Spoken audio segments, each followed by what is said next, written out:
Hi, welcome here to Stoß in the snow. I'm very happy to be here today, and I will tell you a bit about 4 different exit strategies to move from reactive to creative. And I came up with the strategies from a personal story, and that's why I start by telling you a little bit more about myself. So I grew up in a family where there was lots of drama. So my parents had a very difficult marriage. My mom was very unhappy and struggling a lot, and my brother, he broke every rule he could find. And being born as a second child into that family, I thought my goal, the reason why I was there, was to make everybody happy. And I was very good in anticipating other people's needs, what other people want. I was very supportive, proactive, helping everybody. And it was only after a quite tough breakup from a long-term relationship that I realized that I had no clue who I was and what I wanted in life. That's when I started this journey of self-development. I remember sitting on the couch one day and all of my friends had told me, yeah, you're single now, enjoy the time, do whatever you feel like doing, treat yourself nicely, and so on. And I was sitting there coming home from work in the evening, and I had no clue what to do. I didn't know how to make myself happy. For my entire life before, I was very trying to please everybody, living by whatever people expected of me. And it was striking that I had no clue who I was and what I wanted. So I started this journey of development, and I for myself identified 4 exit strategies to move out of this reactive mindset in the creative. For me, why it's important to move out of the reactive is because the reactive is driven by fear. So there is a fear of not being liked, not being part, not being of people judging you. And when it's triggered, there is this one way that you react. You use the reactive strategies down here for this fear not to come up. In the creative, I realized that I have much more options. So there's much more things I can do. It's not triggered by fear, but I can really see what's the best for the situation, what's the best outcome, what do I want to achieve, and I can use many more options to get there. So now I tell you about the 4 exit strategies that I identified for myself. So the first one I call take care of yourself, or nourish your soul. So as I said, it took me quite a while to realize that, but when I'm in a bad mood, when I'm not feeling good about myself, when I'm insecure, when I'm not wearing stuff that I like, when something is not right, the probability that I end up down here in the reactive is much higher. So my first exit strategy is very easy, actually. It's take care of yourself, make sure that you know what gives you energy, maintain your personal power plan that makes sure that you keep living and surviving, and find out what you need to be and feel okay with yourself.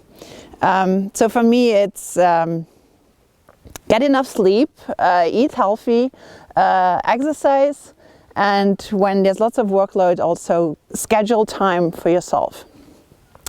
And when I do that, and when I take care of myself, then it's much easier to end up here in the creative and use the energy up here. My second exit strategy is what I call use your creative strength. So my highest reactive is, as you know, I'm quite high in the complying, but my highest reactive is pleasing. And in situations when there's 2 people wanting something from me and I want to make everybody happy, I end up not being able to take a decision. So it tears me apart. They pull me in different directions and I don't know what to do anymore. And my way out of the pleasing is actually over here is purposeful and visionary. My creative strength that I then use. So if I remind myself why I do this, what I want to achieve in the situation, what is the goal of what I want to achieve, what is the purpose, then I can take a decision that might make people unhappy, but if I know why, it's okay. And that's exactly the thing. So pick one of your creative strengths that can help you move out of the reactive and use it in the situation. So it's more on a behavioral level, saying if situation comes up when there's people wanting different things from me, I just go into this, okay, what is my creative strength? I take a step back and I try to use that strength to get out of the situation. The third exit strategy I call rethink your identity. So me being high in complying, I defined myself through the relationships that I had. For me, to be is to be liked. To be is to be part, to be loved, to belong. And that's how I define myself. And who am I if I'm not liked, if I'm not part, if I'm not strong, if I'm not competent? And I had one experience just later this summer when I went to South Africa, and I realized how privileged I am with everything I have in my life. I never had any financial problems. I have a great education.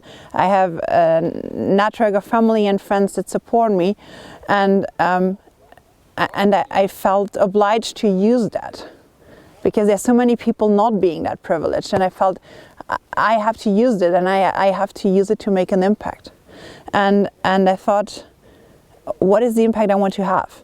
And there is one quote that has been with me for the entire year that is, the meaning of life is to find your gift, the purpose of life is to give it to others. And for me, my gift is probably over here in personal learner. So I really like learning, and I learn a lot from experiences, and afterwards I spend time thinking, okay, what is the learning, what is the lesson of what happened now? Or I often ask myself, what is life trying to teach me?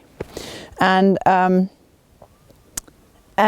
then I thought, okay, one thing that I could give back to the world is actually share those learnings with others. And that's also one of the reasons why I do this video, because I want to share those 4 exit strategies with you. And well, in the end, what you do is, or what I do in this third exit strategy is going back to Keegan's stages of development. So in the reactive, I define myself through whatever people expect of me, however people want me to be. And in the complying part, as I already said, to be is to be liked, to be is to be part.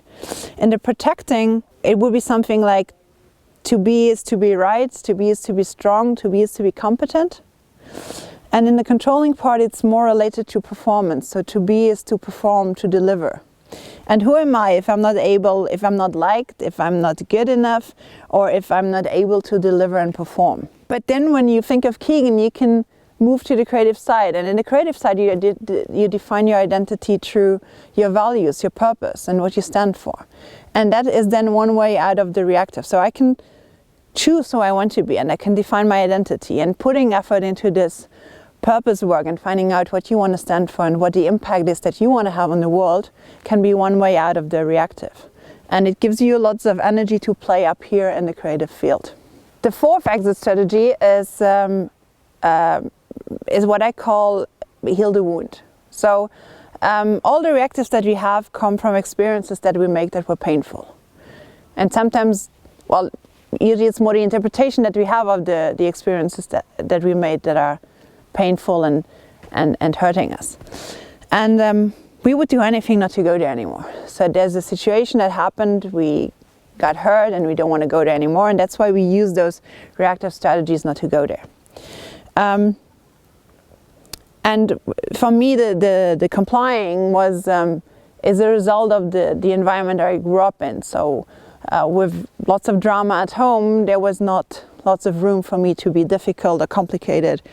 And the easiest role I could have, or the way for me to cope with it, was to please, make everybody happy, and make sure that things went smoothly. A way out, and it's a very powerful way, but also it's a very complicated way, is to go deeper in that fear. So when I did my Leadership Circle Profile certification, there was one exercise that we did that is called 5 times why. So you keep asking yourself, going into that reactive situation, why are you reacting the way you're reacting, and what is the fear behind? And layer by layer you go deeper in the fears. And by going deeper you get indications that you can use on how to tackle those fears. And for me it was, I had to have very tough discussions with my parents and saying, okay, this is boundaries that I'm setting, this is my role in this family and this is your role in this family. And it was not easy, but it was very helpful for me to heal a wound and to deal with that situation. And it allowed me to use the energy that was before stuck over here, up here in the creative part. So when we have painful experiences, we end up putting band-aids and band-aids over those painful experiences. But the wound underneath never heals. So The recommendation, as easy as it sounds, I know it's not easy, is to take off the band-aids and heal the wound. And sometimes it means having tough discussions, maybe opening a book that you thought you had closed years before, and going back to that situation, maybe being sad about a situation and allowing yourself to be heard in a certain situation, are things that you can do to try to heal the wound. And once the wound is healed, it's not being triggered as easily anymore in the reactive. This was my 4 exit strategies that I wanted to share with you. For me, moving out of the reactive into the creative was not an easy journey, and I think it's not over yet, so I think we can always learn and develop. But it was totally worth it. So I feel much freer, I feel much more at peace with myself, I'm calmer, and it increases my quality of life. Now I would like to hear from you what your experiences are, if you have other ways out of the reactive, and anything that you would like to share.